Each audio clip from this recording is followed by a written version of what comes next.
Back to my channel নীলিমার small garden. তো চলো আজকে যে টমেটো গাছটা দেখাচ্ছি, দেখো টমেটো গাছে ফুল চলে এসেছে, বড় বড় পাতা, খুব সুন্দর লাগছে দেখতে। আমি যেটি আজকে দেখাবো তোমাদেরকে, হ্যাঁ, খুব গুরুত্বপূর্ণ একটা ভিডিও এটি।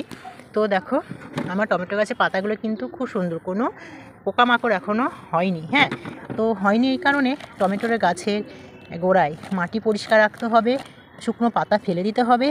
এবং দেখো আমি কতগুলো পাতা আমি কেটে কেটে রেখেছি। এই পাতাগুলো গোড়ার পাতা, গোড়ার অংশের পাতা। দেখো তোমাদেরকে পরিষ্কার দেখাচ্ছি, এই যে পাতাগুলো কেটেছি এইভাবে দেখাচ্ছি, দেখো এইভাবে দেখাচ্ছি, কারণ এইভাবে গোড়ার দিকে তাকাও, ভালো করে দেখবে নিচের কিন্তু গোড়া, গাছের যে গোড়ায় যে পাতাগুলো হয় সেগুলো কিন্তু আমি সব কেটে দিয়েছি। কারণ এইগুলো যদি একটু ফাঁকা থাকে তাহলে কি রোদ আলো বাতাস সম্পূর্ণ গোড়াটাতে পাবে এবং গাছটা স্বাস্থ্যবান হতে সাহায্য করবে। তার জন্য আমি দেখো এইভাবে করেছি। তো চলো, শুধু গোড়ার পাতাগুলো কেটেছি এবং যে শাখা পোশাখাগুলো বেরোচ্ছে, এই দেখো এই একটা ছোট শাখা পোশাখা বেরিয়েছে, এই শাখাটাও আমি কেটে দেবো। দেখো এই দেখো পুরো গোড়া থেকে আমি শাখাটা কেটে দিলাম, দেখতে পাচ্ছ। এই যে কেটে দিয়েছি, এটা থেকে চাইলে আমি আবার চারা তৈরি করতে পারবো। ঠিক আছে, চলো এই ব্যাপারে আমি পরে বলছি।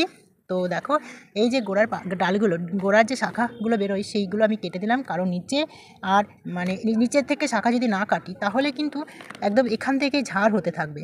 আর পুরো ছায়া, এই মাটিতে রোদ আলো পাবে না, আলো বাতাস পাবে না।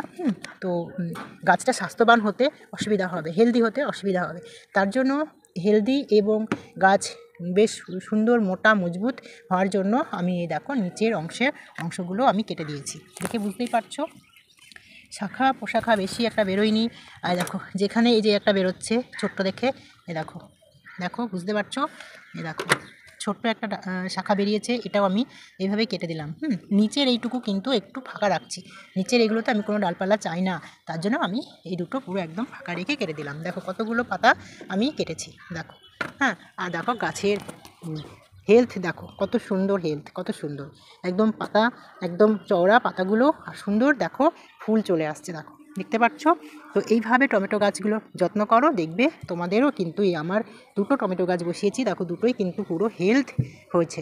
হ্যাঁ, একদম মানে কি বলবো, একদম এদের হেলথ মানে এদের চেহারা দেখে মানে ভীষণই স্বাস্থ্যবান একটা চেহারা মনে হচ্ছে। দেখো কাণ্ডটা দেখো কত মোটা, কত সুন্দর, তাই না? তো এইভাবে টমেটো গাছ কেয়ার করো, দেখবে তোমাদেরও ভালো হবে। ঠিক আছে, তোমাদেরও টমেটো গাছ এরকম সুন্দর একটি টমেটো গাছ পেয়ে যাবে এবং টমেটো গাছে প্রচুর ফুল ও ফল হবে। ঠিক আছে, তো ভালো লাগলে অবশ্যই লাইক করো, কমেন্টে জানিও কেমন হয়েছে। ওকে, আর তোমরা ভালো থেকো, নতুন বছর এনজয় করো। ঠিক আছে, চলো টাটা।